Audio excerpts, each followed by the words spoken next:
Hello, welcome to all the viewers again.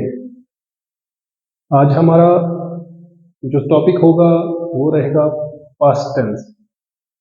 Past tense में हम उसको जो माइनर हिस्सों में 4 हिस्सों में डिवाइड किया गया है, उसका पहला हिस्सा जो है पास्ट सिंपल टेंस हम पढ़ेंगे। पिछले लेक्चर में हमने टेंसेस को एलेबोरेट किया था, हमने टेंसेस को बयान किया था कि इनको 4 मेजर हिस्सों में डिवाइड किया जाता है। That is past tense, present tense and future tense. और इस बार हम पास्ट सिंपल को लेके चलते हैं कि पास्ट सिंपल एक पार्ट है पास्ट टेंस का। इसको फर्दर 4 हिस्सों में डिवाइड किया गया।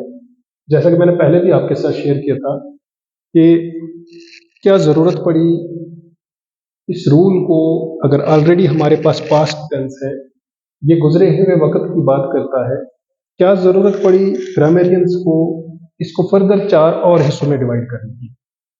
इसको दोबारा से 4 हिस्सों में डिवाइड किया गया। Past simple tense, past continuous tense, past perfect tense and past perfect continuous tense. क्या जरूरत पड़ी? जरूरत ये पड़ी कि पास्ट के जितने भी लम्हे हैं, हर लम्हे को बोलने का अलग तरीका है।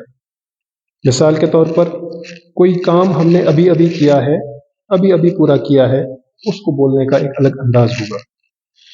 एक काम है जो पास्ट में हुआ है, लेकिन जिस वक्त उस काम की ऑब्जर्वेशन हो रही है, जिस काम को ऑब्जर्व किया गया है, उसमें कंटिन्यूटी दिखी है।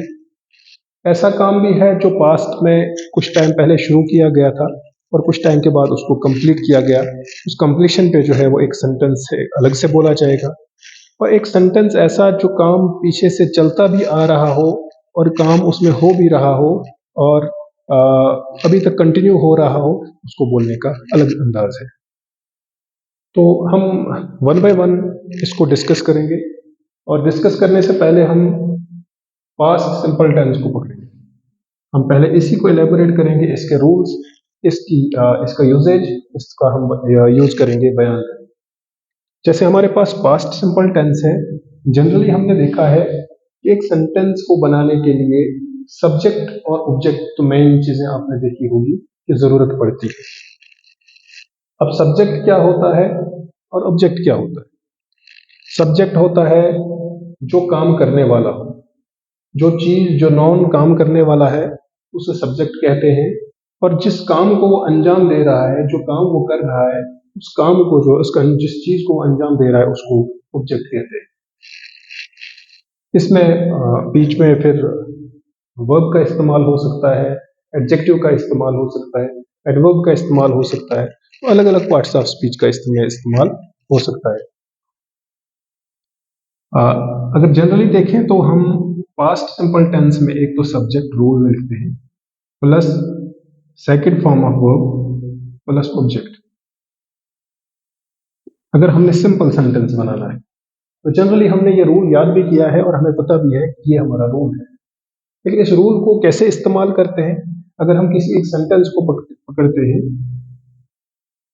राहुल प्लेड आ गया second form of verb, cricket आ गया object. Rahul played cricket. Rahul जो काम करने वाला है, क्या काम कर रहा है? वो क्रिकेट खेल रहा है। राहुल सब्जेक्ट आ गया और इसमें जो है क्रिकेट ऑब्जेक्ट आ गया। और प्ले जो है, प्लेड आ गया एक्शन वर्ड। इसको एक्शन वर्ड भी कहा जाता है और वर्ब भी कहा जाता है। तो इसका मतलब जो है, अगर देखा जाए तो मतलब इसका बनता है राहुल प्लेड क्रिकेट। राहुल ने क्रिकेट खेला, राहुल ने क्रिकेट खेला। ऐसा लग रहा है कि जस्ट थोड़ी से कुछ टाइम पहले की बात कर रहे हैं। तो राहुल ने क्रिकेट खेला। लेकिन इसी इसी सब्जेक्ट को, इसी सिंपल सेंटेंस को, अगर इसी सिंपल सेंटेंस को हमने इंटरोगेटिव सेंटेंस बनाना हो, अगर हम इसको इंटरोगेटिव सेंटेंस बनाना हो तो हम इसमें क्या करें? जनरली हम बाकी सेंटेंसेस में पास्ट सिंपल टेंस और पास्ट प्रेजेंट सिंपल टेंस के अलावा बाकी सारे ऐसे सेंटेंसेस हैं जिसमें हमें सिर्फ सब्जेक्ट को वर्ब की जगह और वर्ब को सब्जेक्ट की जगह लेने पे ही हमारा इंटरोगेटिव सेंटेंस बन जाता है। हमें बाहर से कोई चीज लाने की जरूरत नहीं पड़ती है। लेकिन देखा जाए पास्ट सिंपल टेंस में जब हमने एक इंटरोगेटिव सेंटेंस बनाना है तो हमें डिड का इस्तेमाल करना पड़ता है। हमें एडिशन में डिड भी हम इसमें लिख सकते हैं subject plus did plus first form of verb plus object. अब सवाल यहाँ पे उठता है कि मैंने यहाँ पे रूल बताया कि वर्ब की सेकंड फॉर्म लगानी है सिंपल सेंटेंस बनाने के। तो यहाँ पे आप बोलेंगे कि वर्ब की फर्स्ट फॉर्म क्यों आ गई, वर्ब की सेकंड फॉर्म ही यहाँ पे भी क्यों नहीं रही। वो इसलिए नहीं रही क्योंकि ग्रामर हमें बताता है कि आपने इंटरोगेटिव या नेगेटिव बनाने के लिए डिड का इस्तेमाल रूल में करना है। और जब डिड का इस्तेमाल हमने किया तो डिड जो है V2 को कमिट करता है। क्यों?